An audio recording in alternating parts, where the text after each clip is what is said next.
Mamadou Touré, bonjour. Bonjour. À 2 mois de la présidentielle, la Côte d'Ivoire inquiète à nouveau. C'est tout de même le signe que quelque chose ne va pas. Toute cette violence à laquelle nous avons assisté est le fait de l'opposition. Notre opposition, elle joue la carte de la déstabilisation. Elle attise aujourd'hui la haine tribale. Elle essaie d'opposer les communautés entre elles, malgré toutes les avancées que nous avons obtenues. C'est une régression vers l'ivoirité. Cette opposition n'a aucune offre politique, aucune proposition concrète dans ses discours pour les Ivoiriens, pour les populations, pour notre pays. Mais c'est le fait qu'Alassane Ouattara se représente pour un 3e mandat qui a mis le feu aux poudres.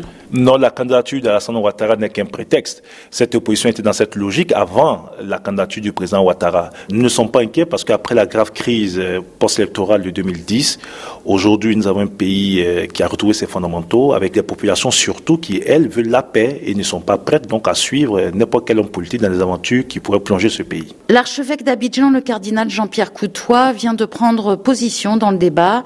Il estime que cette candidature du président sortant n'est pas nécessaire.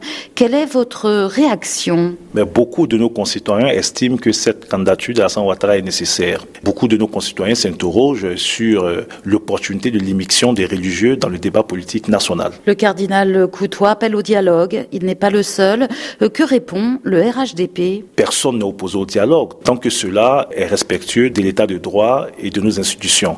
Maintenant, si le dialogue, la demande de dialogue est une superfuge de l'opposition pour aboutir donc à une transition, mais cela n'est pas acceptable. Ne serait-ce pas le moyen de régler la question des candidatures de Laurent Gbagbo et de Guillaume Soro ? Les questions de candidature sont réglées par la loi et par les institutions en charge des élections, notamment la Commission électorale indépendante et le Conseil constitutionnel. Mais en 2010, la question de la candidature d'Alassane Ouattara avait été réglée grâce à la médiation sud-africaine. Pourquoi ne pas accepter de tendre la main à vos adversaires politiques ? La médiation sud-africaine n'a pas entièrement réglé les questions des candidatures en Côte d'Ivoire. Et d'ailleurs, Mme Joly a rappelé qu'en 2010, Alassane Ouattara n'était pas condamné, comme le sont aujourd'hui Laurent Gbagbo et Guillaume Soro. Comment allez-vous garantir des élections apaisées dans de pareilles circonstances ? D'abord, nous avons une commission électorale indépendante qui, malgré toutes les pressions exercées par l'opposition, arrive à tenir son calendrier avec un processus transparent. Mais surtout, nous avons des forces de sécurité qui sont suffisamment aujourd'hui professionnelles pour garantir la paix et la stabilité. Il est toujours interdit de manifester en Côte d'Ivoire sur la voie publique. N'est-ce pas de nature à envenimer les choses ?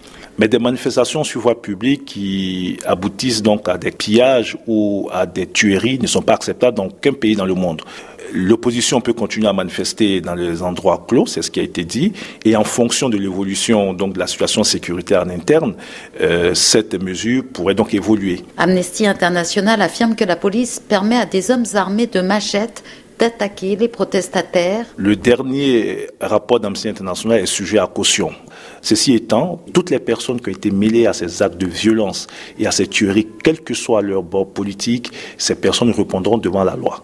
Tout en contestant sa candidature, le PDCI d'Henri Konan-Bédier affirme que Alassane Ouattara est isolé, qu'il ne peut pas gagner cette présidentielle mathématiquement. Que répondez-vous ? J'ai écouté le secrétaire exécutif du PDCI, M. Gikawe, qui doit avoir des problèmes avec la mathématique. Aujourd'hui, Alassane Ouattara, au regard des élections intermédiaires en 2018, Alassane Ouattara a une formation politique qui a gagné la majorité des régions, qui a gagné la majorité des communes, avec une forte majorité d'Ivoiriens, près de 60% qui ont opté pour son parti au cours donc de ces élections. Donc Gikawe doit revoir son calcul mathématique. C'est vrai que le PDCI est sorti, que l'UDPCI est sorti, que Guillaume Soro est sorti. Oui, c'est vrai qu'ils le sont tous, et vous le remarquez, pour des équations personnelles, pour des ambitions personnelles, mais dans leur cheminement personnel, ces personnalités n'ont pas entraîné avec elles et la plupart de leurs militants et cadres. En réalité, ce sont ces personnalités qui sont exclues et qui se sont auto-isolées dans leur formation politique. Alassane Ouattara doit être reçu par son homologue français Emmanuel Macron ici à Paris.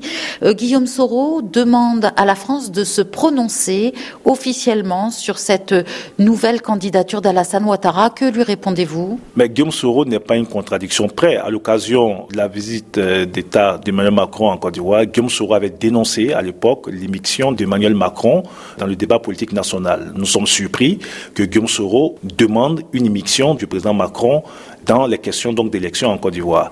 L'élection du prochain président de la République relève exclusivement de la volonté du peuple ivoirien. Mamadou Touré, merci.